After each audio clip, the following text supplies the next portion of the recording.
New video. तो आज की इस वीडियो में हम डिस्कस करने वाले हैं अपने लेक्चर 2 यानी सेट्स के लेक्चर 2 में, यानी इसमें हम डिस्कस करने वाले हैं टाइप्स ऑफ सेट्स के बारे में। ठीक है। सो सबसे पहला हमारा जो सेट्स का टाइप आता है वो आता है एम्प्टी सेट। ठीक है।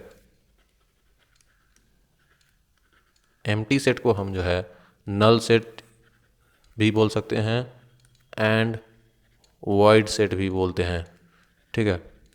तो एक ऐसा सेट जैसे नाम से ही आपको पता चल रहा है कि एम्प्टी सेट के बारे में डिस्कस करने वाले हैं। तो एम्प्टी सेट मतलब क्या, जो एक ऐसा सेट जिसके अंदर सारी चीज़ें खाली हो, यानी कोई भी ऐसी चीज़ ही ना हो जिसे हम शो करें। अब एम्प्टी सेट को हम शो कैसे करते हैं, वो एक सिंबल से शो करते हैं जिसका नाम है फाई। ठीक है। तो फॉर एग्जांपल लेट्स से कि हम कहते हैं कि एक सेट है ए, इसके अंदर एलिमेंट है x such that x is a natural number and x is greater than 5 and less than 6। अब यहाँ पर कोई ऐसा नेचुरल नंबर आपको पता है जो 5 से बड़ा हो और 6 से छोटा हो, तो इसे हम कह सकते हैं कि एम्प्टी सेट है a इज इक्वल टू 5। समझे आप। अब इसे हम करली ब्रैकेट्स में शो करना है तो 5 एक अलग ऑब्जेक्ट हो जाएगा। ठीक है। तो a is equal to simply हम ऐसे 5 लिख देते हैं, यानी a is an empty set. a is an empty set. ठीक है। अगला हमारा जो सेट आता है वो है सिंगलटन सेट। सिंगलटन सेट यानी एक ऐसा सेट जिसके अंदर सिर्फ एक ही एलिमेंट हो। ठीक है। यानी हम डिफिनीशन बोल सकते हैं अ set containing only one element. अब कोई ऐसा सेट जिसके अंदर सिर्फ एक ही एलिमेंट हो उसे हम कहेंगे सिंगलटन सेट। लेट्स से कि हम एग्जांपल लें, ए सिंपल अपना है x such that x is greater than 5 and less than 7 and x belong to natural number. तो कोई ऐसा नेचुरल नंबर जो 5 से बड़ा हो और 7 से छोटा हो। सो सिंपली हमारे पास एक ही नंबर आता है, वो है 6। तो हम कह सकते हैं 6 इज़ अ सिंगलटन सेट। अब वैसे ही अगर एक और एग्जांपल ले लें, richest man on earth. Richest man on earth. तो रिचेस्ट मैन ऑन अर्थ कौन है इस समय? तो एलॉन मस्क ही, आपको पता ही होगा। सो एलॉन मस्क तो अकेला है। So A is equal to Elon Musk, मतलब एलॉन मस्क उस सेट में एक ऐसा एलिमेंट होगा। अब इसके सिवा कोई और दूसरा तो पर्सन है नहीं रिचेस्ट मैन ऑन अर्थ। ठीक है। सो वो हो जाएगा हमारा सिंगलटन सेट। तो सिंगलटन सेट और एम्प्टी सेट का कंसेप्ट आपको शायद क्लियर हो गया हो। A set consisting only single element is called singleton set. A set containing no element is called an empty set. ठीक है। अब बात आती है हमारी फाइनाइट बेसिस ऑन नंबर की बेसिस पे कितने सेट्स होते हैं। For example finite infinite set. तो चलिए अब फाइनाइट और इनफाइनाइट सेट भी डिस्कस कर लें। तो जैसे लेट्स से कि हमारे पास कोई एक सेट है जिसके अंदर एलिमेंट्स है 1 3 7 9 एट्सेट्रा। ठीक है। और एक एलिमेंट है जिसके अंदर है 1 2 3 4 5 6 7 8 9 यानी इन्फिनिटी तक। अब ऐसे सेट जिसके हम एलिमेंट्स को काउंट कर लें, elements can be counted are called finite set. ठीक है। ऐसे सेट जिसके हम एलिमेंट्स को काउंट कर लें वो हो जाता है हमारा फाइनाइट सेट। फॉर एग्जांपल अब यहाँ पे ए में 4 एलिमेंट्स हैं 1 3 7 9। अब सेट्स के अंदर जो डाटा लिखा गया था कॉमा से सेपरेट करके उन्हें हम एलिमेंट्स बोलते हैं। ठीक है। तो एक के कितने एलिमेंट्स, ए के अंदर कितने एलिमेंट्स हैं, वो है 4। अब इसे शो कैसे करते हैं कि कैसे जानेंगे कि हम ए इक्वल टू 4 लिख दिया तो ए इक्वल टू 4 लिख दिया तो ये ए की वैल्यू हो गई। लेकिन वही हमने इसके पास अगर ऐसे ब्रैकेट लगा दिया तो वो हो गया कार्डिनल नंबर ऑफ ए, यानी cardinal number of set A. Cardinal number of set A, इसका मतलब ये होता है कि कितने एलिमेंट्स हैं, how many elements are there in the set is denoted by cardinal number of set. Cardinal number of set. ठीक है। तो यहाँ पे cardinal number of A, cardinal number of A कितना है, 4 है। ठीक है। अब बात आती है हमारी इनफाइनाइट सेट की। तो सेट तो बहुत ही इजी चैप्टर है। आप देख सकते हैं जैसे जिस तरह वर्ड्स आ रहे हैं उस तरह के सेट्स होते हैं, ठीक है। तो इनफाइनाइट सेट मतलब elements can not be counted, simple, can not be counted. और you can say a set that contains infinite number of elements। बात तो दोनों का एक ही हुआ, ठीक है। यानी कहना तो दोनों लाइन में हम एक ही चीज़ चाहते हैं कि इसके एलिमेंट्स को जो है हम काउंट नहीं कर सकते हैं। So cardinal number of element B कैसे कहेंगे आप? Cardinal number of B. अब बी के एलिमेंट्स को तो आप काउंट कर नहीं सकते हैं, तो सिंपली इसे इनफाइनाइट दिखाया जाता है। अब एक एक एग्जांपल ले लेते हैं। तो इनफाइनाइट सेट का एग्जांपल लेते हैं। ए मतलब एक सेट ए है। A is the set of all natural numbers, ठीक है। अभी कोई एक सेट ए है हमारे पास जो कि सारे नेचुरल नंबर्स का एक कलेक्शन हो, यानी ए एक ऐसा सेट है जिसके अंदर सारे नेचुरल नंबर्स आ रहे हो, तो उसे हम कहेंगे, अब कह सकते हैं कि इनफाइनाइट सेट है। क्यों? क्योंकि सारे नेचुरल नंबर्स को तो हम ऐसे नॉर्मली काउंट कर नहीं सकते हैं। बहुत सारे नेचुरल नंबर्स हैं, infinite number of natural number है। वैसे ही बी, एक मान लीजिए B is the set of all whole numbers, तो होल नंबर्स को भी आप काउंट नहीं कर सकते हैं। ऐसे ही बहुत सारे चीज़ें हैं। फॉर एग्जांपल क्यू से मान लीजिए हम शो करते हैं Q is the set of all integers, ठीक है। तो इंटीजर्स को भी हम नहीं काउंट कर सकते हैं, रेशनल नंबर्स को भी नहीं काउंट कर सकते हैं। तो ऐसी बहुत सी चीज़ें हैं जिन्हें हम काउंट नहीं कर सकते हैं एक सेट में। उसको लिख तो सकते हैं, उसका फंक्शन लिख सकते हैं, फंक्शन बनाकर लिख सकते हैं, लेकिन उसके सारे एलिमेंट्स को पेपर पर राइट डाउन करना इम्पॉसिबल हो, उसे हम कह सकते हैं इनफाइनाइट सेट। और जिसके एलिमेंट्स हम लिख सकते हैं उन्हें हम बोल सकते हैं finite set. For example set of first 4 natural numbers. तो यहाँ पर एक कंडीशन लगा दी गई और उससे हम नेचुरल नंबर्स के अंदर भी फर्स्ट 4 एलिमेंट्स को लिख सकते हैं। तो फर्स्ट 4 एलिमेंट क्या होगा? 1 2 3 और 4। तो ये जो चीज़ें हैं इसके अंदर जितने भी एलिमेंट्स हैं उसे हम काउंट कर सकते हैं, तो उसे हम कहेंगे फाइनाइट सेट। और जिसके हम एलिमेंट्स को सिंपली काउंट नहीं कर सकते हैं उन्हें हम कहेंगे इनफाइनाइट सेट। अब अगला हमारा आता है इक्विवेलेंट सेट, ठीक है। ये बहुत इंपॉर्टेंट चीज़ है। ऐसे ही एग्जाम्स में क्वेश्चन आ जाते हैं कि find out which type of set it is equivalent set, finite set, infinite set, ऐसे नॉर्मली आ जाते हैं। तो इक्विवेलेंट सेट्स क्या होते हैं, ठीक है। सो इक्विवेलेंट सेट, अगर मान लिया हमारे पास कोई लेट से एक सेट है ए जिसके अंदर है एलिमेंट्स हैं हमारे 1 2 3 7 एंड 9, ठीक है। और दूसरा हमारे पास एक सेट है जिसके अंदर एलिमेंट हैं 7 4 11 13 एंड 19, ठीक है। तो इसके अंदर भी मतलब कार्डिनल नंबर ऑफ ए वो भी हमारा 5 है, और कार्डिनल नंबर ऑफ बी जो है वो भी हमारा 5 है। यानी ऐसे दो सेट्स, एनी 2 और more sets whose cardinal numbers are same are called equivalent set, ठीक है। अब एक और एग्जांपल छोटा सा आप समझ लीजिए। फॉर एग्जांपल ये हमारे पास एक सेट है ए जिसके अंदर है राम एंड श्याम, और दूसरा हमारे पास एक सेट है बी जिसके अंदर है 1 एंड 2। अब दोनों सेट्स के कार्डिनल नंबर अगर हम देखें, कार्डिनल नंबर ऑफ ए ये भी 2 ही है, 2 एलिमेंट है, और कार्डिनल नंबर ऑफ बी जो है ये भी 2 ही है। तो यहाँ पर आप देख रहे हैं कार्डिनल नंबर तो सेम होता जा रहा है, ठीक है।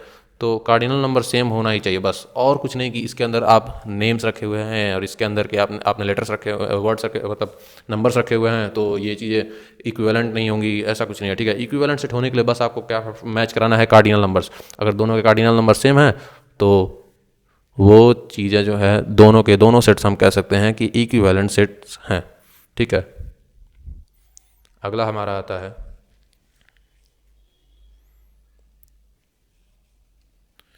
Equal sets.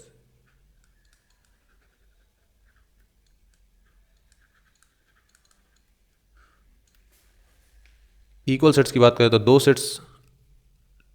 To sets A and B are said to be equal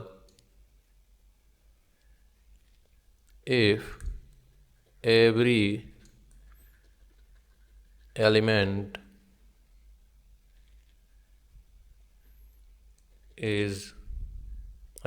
of A is member of B and every element of B is a member of A। Okay, तो यहाँ पर हम कह सकते हैं टू सेट्स आर इक्वल जब उसके मान लीजिए कोई एक सेट्स ए है और बी है, तो ये दोनों सेट्स को हम इक्वल तभी कह सकते हैं जिसमें अगर ए के जो सारे एलिमेंट्स हैं वो बी में पाए जाएं और बी के सारे एलिमेंट्स हैं वो ए में भी पाए जाएं, यानी ए के मेंबर्स। फॉर एग्जांपल हमारे पास एक है सेट 2 3 4 5, ठीक है, और एक सेट है बी, इसके अंदर है 4 3 2 5, ठीक है। तो यहाँ पर पहली कंडीशन तो दोनों के कार्डिनल नंबर सेम होने चाहिए, ये चीज़ आप हमेशा ऑब्जर्व कर लिया। तो पहले इनके कार्डिनल नंबर सेम होंगे तभी तो इनके सारे एलिमेंट्स एक दूसरे में पाए जाएंगे, ठीक है। तो cardinal number of set A is equal to cardinal number of B and all the elements of A are available in B and vice versa, ठीक है। वाइस वर्सा मतलब होता है कि इसका ठीक उल्टा भी।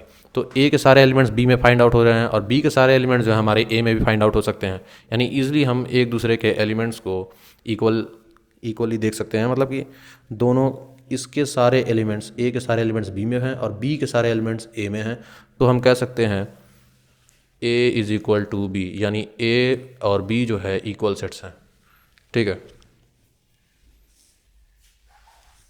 अब यहाँ पर एक कन्फ्यूजन बहुत अच्छी से क्रिएट होती है लोगों के अंदर, जैसे कोई कहता है ए है 1 2 3 एंड बी है ए बी एंड सी, ठीक है। तो ये ए एंड बी जो है, अब आप बता सकते हैं कौन सा सेट है, कि A and B are equivalent set but not equal sets, यानी इक्वल सेट्स तो ये नहीं दिख रहे हैं किसी भी एंगल से, ठीक है। यहाँ पर ए के जो सारे एलिमेंट्स हैं वो बी में नहीं मिल रहे हैं और बी के सारे एलिमेंट्स हैं वो ए में भी नहीं मिल रहे हैं। तो यहाँ पर हम कह सकते हैं कि ये दोनों जो हैं, ये ए एंड बी जो है यहाँ पर इक्विवेलेंट सेट्स हैं बट इक्वल सेट्स नहीं हैं। लेकिन यहाँ पर जो है ए हमारा अलग सेट है जिसमें 2 3 4 5 कंटेन है और बी जो हमारे इसमें 4 3 2 और 5 कंटेन है, तो उन्हें हम कह सकते हैं कि ये दोनों इक्वल सेट्स है क्योंकि इनका कार्डिनल नंबर भी सेम है और इनके जो एलिमेंट्स हैं वो भी एक दूसरे में फाइंड आउट हो जा रहे हैं ईजिली, ठीक है। अब सिमिलरली अब चलिए एक क्वेश्चन कर लेते हैं प्रैक्टिस के लिए। अब for example state it is a which of the following set is state which of the following set is equal और नॉट। मतलब हम कहते हैं कि अगर कोई दो सेट दिया हमें तो इक्वल है या नहीं, ठीक है। सो अभी तक तो हमने रोस्टर फॉर्म में इजीली समझ लिया, लेकिन क्वेश्चन में हमें ज़्यादातर देखा जाएगा कि सेट बिल्डर फॉर्म में दिया जाएगा, ठीक है। So for example x such that x is even number कह सकते हैं, ठीक है। X is even natural number, ठीक। ये हो गया हमारा लेट से ए और दूसरा हमारा सेट है बी, ठीक है। So x such that x is divisible by 2 and x belong to natural number. तो यहाँ पर जो है दोनों के जो कार्डिनल नंबर हैं, कार्डिनल नंबर ऑफ ए वो भी इनफाइनाइट आएगा और कार्डिनल नंबर ऑफ बी वो भी इनफाइनाइट आएगा, ठीक है। और दोनों के अंदर ऐसे इवन नेचुरल नंबर्स, तो ए में अगर इसे रोस्टर फॉर्म में हम डिनोट करें तो 2 4 6 8 10 ये इन्फिनिटी तक चला जाएगा, ठीक है। और वहीं बी जो 2 से डिविजिबल हो, नेचुरल नंबर हो, तो 2 से डिविजिबल कौन कौन से नेचुरल नंबर हैं, 2 भी डिवाइड हो जाएगा, 4 भी हो जाएगा, 6 भी हो जाएगा, 8 भी हो जाएगा, 10 भी हो जाएगा। अब यहाँ पर यानी सेम चलता जा रहा है, इसके अंदर भी एलिमेंट्स ये भी सेम ही हैं और इसके अंदर जो एलिमेंट्स हैं वो भी सेम ही हैं, ठीक है। तो दोनों के एलिमेंट्स भी सेम है, यानी इसके एलिमेंट्स इसमें पाए जाएंगे और इसके एलिमेंट्स जो हैं इसमें पाए जा रहे हैं और दोनों के कार्डिनल नंबर भी सेम है, तो इन्हें हम कह सकते हैं इक्वल सेट्स, ठीक है। और एक और इम्पॉर्टेंट लाइन आप नोट कर सकते हैं कि all the equal sets are equivalent sets, but all the equivalent sets are not equal sets। ठीक है। सो ये लाइन जो है कभी कभी हमें कंफ्यूज करने के लिए सीबीएसई में पूछ दी जाती है, या और इसे हम सिंपल अपना लॉजिक लगा के समझ भी सकते हैं कि ये कितना इजी है। ठीक है। तो अब इसके साथ आप चाहें तो एक्सरसाइजेस सॉल्व कर सकते हैं। अब हम आगे बढ़ते हैं जिसमें हम डिस्कस करेंगे सबसेट्स के बारे में।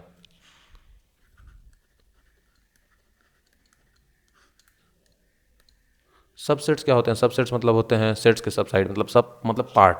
कोई एक सेट है, मान लीजिए हमारे पास है ए, जिसके अंदर है हमारा ए बी सी डी, और दूसरा हमारा सेट है बी, जिसे हम कह सकते हैं जिसमें है बी सी डी। अब यहाँ पर आप देख सकते हैं बी के जो सारे एलिमेंट्स हैं वो ए में अवेलेबल हैं, यानी किसी ऐसे सेट का कंस्ट्रक्शन करना या फिर कोई ऐसा सेट होना जिसके सारे एलिमेंट्स किसी और सेट में अवेलेबल हों, तो उसे हम कहेंगे कि वो जो सेट है यानी बी जो है ए का सबसेट है। अब इसे शो कैसे करते हैं? शो ऐसे करते हैं, B is subset of A. ठीक है। तो ये होता है इसका symbol, B is subset of A. या फिर यहाँ कभी कभी इक्वल का साइन भी लगाया जाता है, इक्वल लगाइए या ना लगाइए वो तो ज़्यादा मैटर नहीं करता है।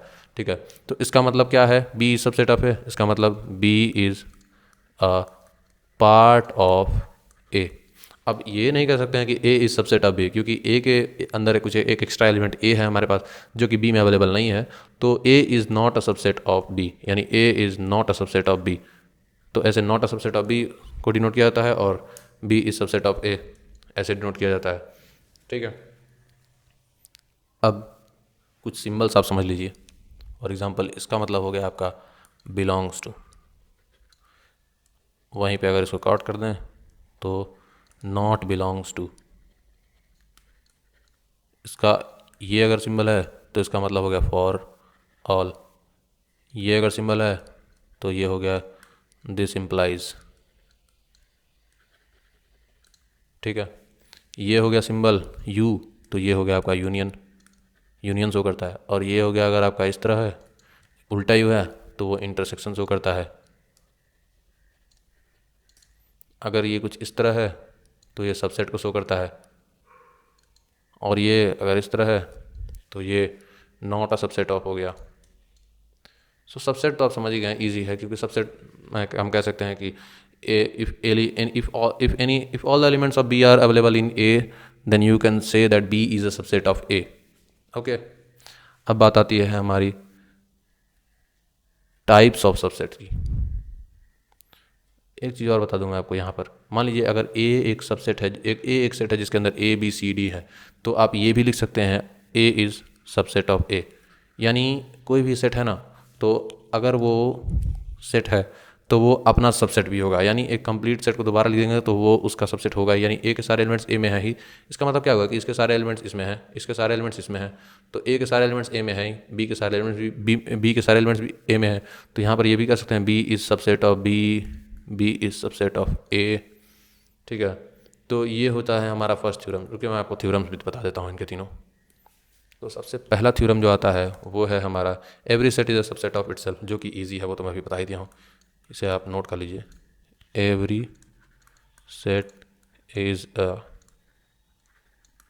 Subset of itself. ठीक है। तो अगर कोई सेट ए है, ए कॉमा बी, तो A is subset of A.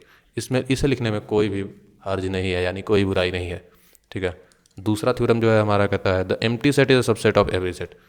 The empty set is a subset of every set. तो कोई अगर हमारे पास सेट ए है जिसमें ए कॉमा बी है, तो इसका एक सबसेट फाइव ही होगा, five is subset of A.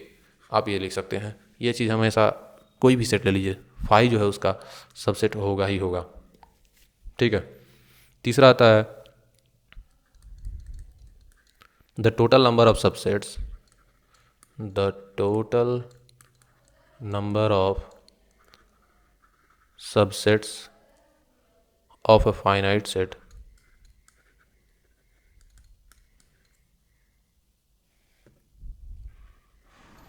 containing n elements is 2 की power n।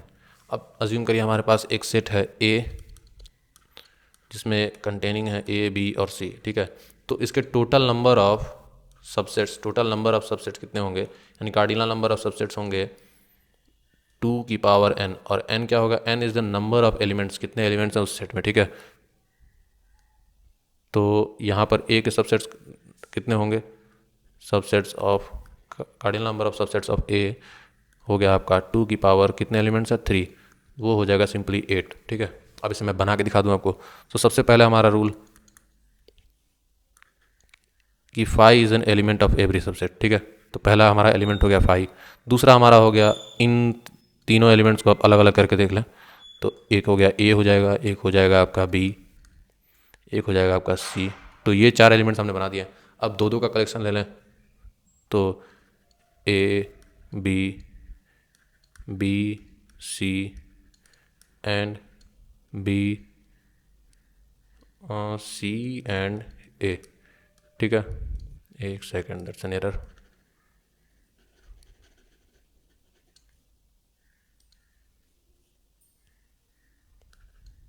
C A and वो सेट इटसेल्फ, जो कि हमारा पहला लेटर है, पहला थ्योरम है, वो set itself A B C. तो अब इस कलेक्शन ऑफ सबसेट्स, तो ये एक सबसेट ए एक अलग सबसेट है, बी एक अलग सबसेट है, ए कॉमा बी एक अलग सबसेट है, बी कॉमा सी एक अलग सबसेट है, सी कॉमा ए एक अलग सबसेट है, और ए कॉमा बी कॉमा सी जो है एक अलग सबसेट है। तो टोटल नंबर ऑफ सबसेट्स आप देख सकते हैं कितने हो, 1 2 3 4 5 6 7 एंड 8। तो यहाँ पर 2 की पावर 3 जो है 8, यानी 2 की power n is equal to कितने एलिमेंट्स हैं, कार्डिनल नंबर ऑफ सबसेट्स। तो कितने सबसेट्स बनाए जा सकते हैं, वो होते हैं हमारे कार्डिनल नंबर ऑफ सबसेट्स, यानी 2 की पावर n। ये होता है हमारा थर्ड थ्योरम, ठीक है। ठीक है गाइस, मिलते हैं अपने नेक्स्ट वीडियो में, जिसके अंदर हम डिस्कस कर रहे होंगे पावर सेट्स, प्रॉपर सेट्स और क्लोज इंटरवल वगैरह, ठीक है। Thank you, bye bye.